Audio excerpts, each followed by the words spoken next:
আসসালামু আলাইকুম। চতুর্থ শ্রেণীর শিক্ষার্থী বন্ধুরা, তোমাদের গণিত বইয়ের ৭২ পৃষ্ঠার দেখো একের ১ নম্বর আমরা করবো। দেখো লেখা আছে ১৮+৯ = ২৭। বলছে এই বাক্যটি সঠিক সঠিক না ভুল, এটা আমাদের দেখাইতে হবে। তাহলে এই বাক্যের এটা কি বাম পাশ, এটা হলো ডান পাশ, তাহলে আমরা লিখবো বাম পক্ষ।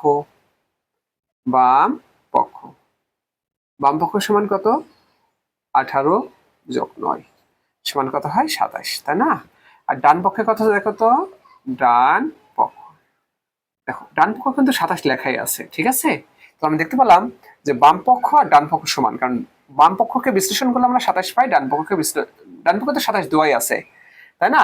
তাহলে আমরা বলতে পারি অতএব বাম পক্ষ সমান ডান পক্ষ।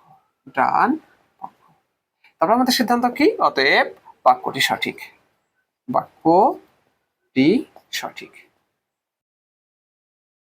ওকে ফ্রেন্ডস, এবার আমরা ২ নম্বর অঙ্কটা দেখব। দেখো ২ নম্বরে অঙ্কটা দেওয়া আছে, সেটা কি?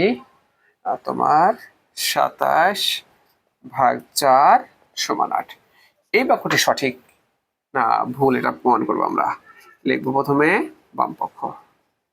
বাম পক্ষ সমান কত হয়? ২৭/৪। তাহলে উত্তর কত হয় আমাদের? দেখো ৪×৬ = ২৪, ৬ বার যায়, তাই না? আর অবশিষ্ট কত থাকে? অবশিষ্ট থাকে ৩, তাই না? এবার আমরা ডান পক্ষ লিখব। ডান পক্ষ সমান কত? দেখো ৮।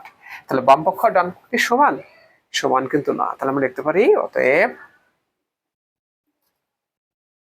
বাম পক্ষ সমান নয় ডান পক্ষ। ডান পক্ষ, বাম পক্ষ সমান সমান নয় ডান পক্ষ। এখন সিদ্ধান্ত কি আমাদের?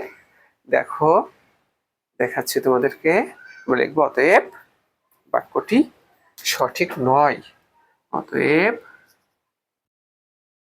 বাক্যটি সঠিক নয়। ওকে, বাক্যটি সঠিক নয়। ফ্রেন্ডস, আমি ৩ নম্বরটা দেখাবো তোমাদের। তো ফ্রেন্ডস, ৩ নম্বর অঙ্কটা দেখো কি বলছে? ১৪×৩ ছোট ৩৫+৪। তার মানে পরে দেখি ১৪×৩, ৩×১৪ কত হয়? ৪২। আর এখানে কত আছে আমাদের? ডান পক্ষে ৩৫+৪ সমান দেখো ৩৯। তারপর বলতে পারি কি? অতএব বাম পক্ষ, বাম পক্ষ কি? ও আচ্ছা আচ্ছা, বাম পক্ষ ছোট নয়। এটা কিন্তু ছোট নয়, ঠিক আছে? কারণ এটা তো বড়, এটা হচ্ছে ছোট। বাম পক্ষ তার মানে কি? বাম পক্ষ ছোট নয়, কত? ৩৯। আর ওরা বলেছিল, প্রশ্ন বলেছিল বাম পক্ষ ছোট ডান পক্ষ। তাহলে আমাদের দেখলাম আমরা এখানে হচ্ছে বাম পক্ষ ছোট নয় ডান পক্ষ।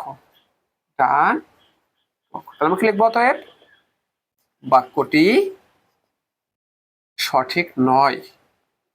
সঠিক নয়, অর্থাৎ এই যে বাক্যটি এখানে বলছে কিন্তু এইটুকু ছোট এইটুক থেকে, কিন্তু আসলে বাস্তবে তা না, এটুকু বড়, কারণ এটা ৪২, এটা হলো ৩৯। তো ফ্রেন্ডস, তোমাদেরকে অসংখ্য ধন্যবাদ এই ক্লাসে অংশগ্রহণ করার জন্য।